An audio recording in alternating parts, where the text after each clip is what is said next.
We can use proportions to solve a lot of different kinds of problems, including problems involving percents. Now, in percent problems, we're usually finding one of three things. We're finding either the whole, the part, or we could be finding the percent. So when we use a proportion to solve problems like this, we're going to set up two ratios comparing the parts to the wholes. And what we need to remember is that a percent is really a special ratio that is a part out of 100. So when we think about it that way, what we're really going to be setting up is a part to whole relationship. And there's going to be some thing that is a part out of a whole, and then there's going to be the percent that is the percent out of its whole, which is going to be always out of 100. So we set it up,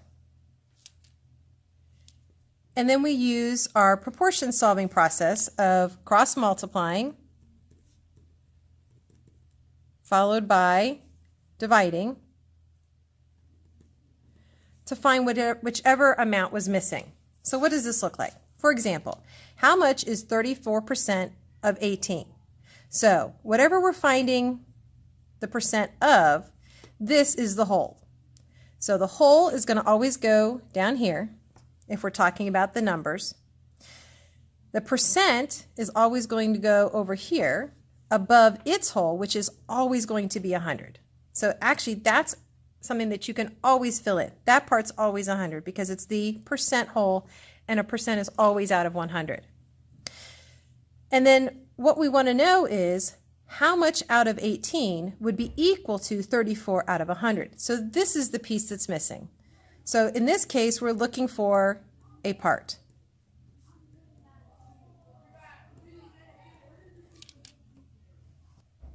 So now that we have it set up, we just can follow our proportion solving process. Cross multiply and divide. So we're going to multiply the two numbers that are diagonal from each other, so 18 times 34, and that has to be equal to 100 times the missing amount, n. So I do 18 times 34, and I get 612. And then I'm going to take that amount, divide by 100, and that will give me 6.12, which is my missing amount. So 6.12 would be equal to 34% of 18. Doesn't matter which thing is missing, the part, the whole, or the percent. We're going to set it up the same way. We just have to remember to keep our parts on the top and our wholes on the bottom. So again, start out by putting your 100 on the bottom of this side of the proportion. That's always going to be your percent. 72%, that's pretty easy to figure out that that goes on top of the 100. It's got the percent sign. So now what we have to do is figure out, is 56 the part or the whole? And this is where you have to read and interpret what it's saying. 56 is 72% of what number? Since 56 is the 72%, 56 goes with 72. 56 is the part, like 72 is the part out of 100. 56 is the part out of something that we want to figure out. So now what we're looking for then, we are looking for a whole. So now that we know that, we can use our cross multiply and divide system. 56 times 100 equals 72 times n. We do the math. 56 times 100 is 5,600. And I want to know what times 72 is going to give me that. So I do 5,600 divided by 72. That's going to give me n, which happens to be 77.7 repeating. This doesn't have directions as to whether or not I need to do any rounding. So for the purposes of this example, we're going to just leave that as 77.7 repeating. So 56 out of 77.7 repeating would be equal to 72%. So 72% of this number is 56. Okay? So now let's try some practice problems. So what is 42% of 173? Set up your proportion first. Remember, parts are going to go on the top, wholes are going to go on the bottom. The whole for the percent is always 100. So now read your statement to see which pieces we have and which piece we're looking for.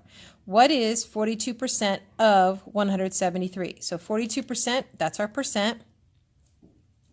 And I'm finding 42% of 173. What is 42%? So the what is 42% means that the thing that is the part, I don't know. That's the missing piece. I'm looking for the part of 173 that is the same as 42% or 42 out of 100. Now that I have it set up, I can cross multiply and then divide. So 173 times 42 equals 100 times n. Get my calculator, 173 times 42. That part is 7,266. And I want to know what times 100 equals that. So I go and do the inverse. I divide 7,266 by 100 to find that missing amount is 72.66. So that's that one. 93 is what percent of 128? So again, set up your proportion first. Put the 100 over here because percents are always out of 100. And then read your statement to see what you have and what you need. 93 is what percent? There you go. What percent? So I'm missing the percent of 128. So 93 is the percent. So 93 goes with I'm not saying that it is the percent. I'm saying it's what is compared with the percent. So it's the part out of 128. So that is the whole. Now I have my proportion set up. I can cross multiply and divide. So 93 times 100 has to equal 128 times n. So 9,300 equals 128 times n. And now I use my inverse operation. I divide 9,300 divided by 128 to find out what that missing amount is.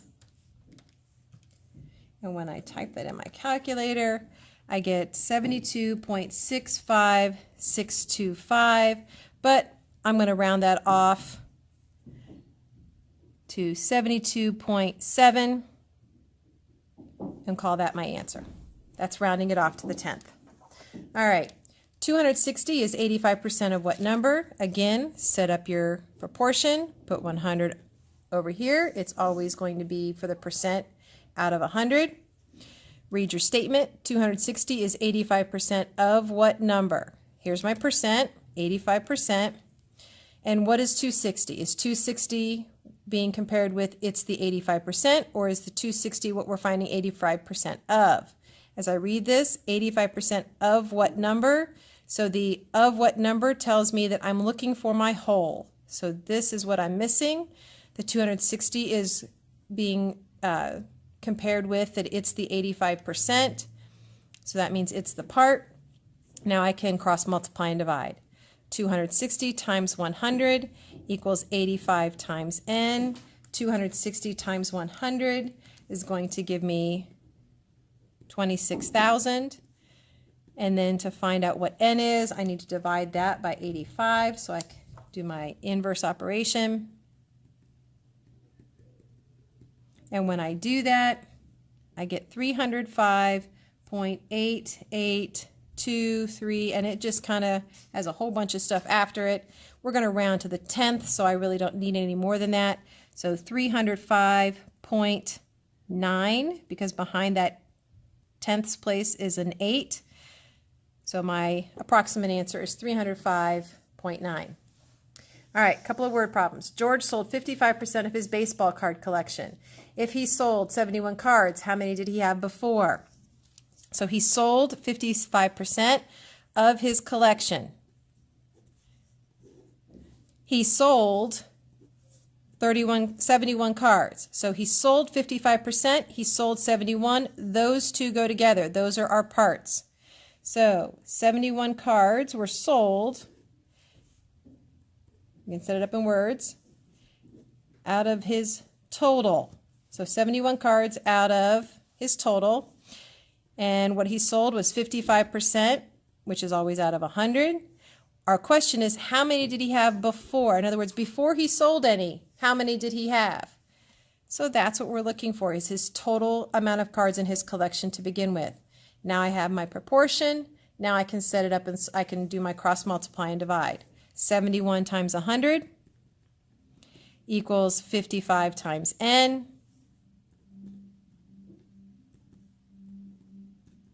So I have 7,100 after I do that multiplication. I divide that by 55, and I get 129.0909. It kind of keeps going. But these are cards, so I'm going to round that off to a whole number. So he had 129 cards. And there's my answer on that one. All right, last one. Daria saved $21.75 on the new shoes she just bought. If her shoes cost $87 originally, what percentage did she save? So there's my question. I want to know the percentage. So when I set this up, my percent is what I'm missing out of 100. So 21.75 and 87. Which one is the part? Which one is the whole? We can't assume that the smaller number is the part. It often is, but we can't assume it. So let's read the statement to make sure we know what goes where. She saved $21.75. What percentage did she save? So what she saved is the percentage. So the $21.75 is the part that corresponds to the percentage. And they originally cost $87. So that means that's our original whole. Now we have our proportion. We can cross multiply and divide. $21.75 times 100 has to equal 87 times n.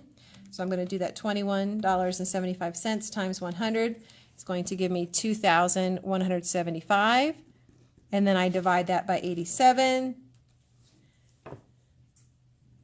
And that's going to tell me what her percentage was. And her percentage was 25%. So she saved 25% on the shoes. There we go.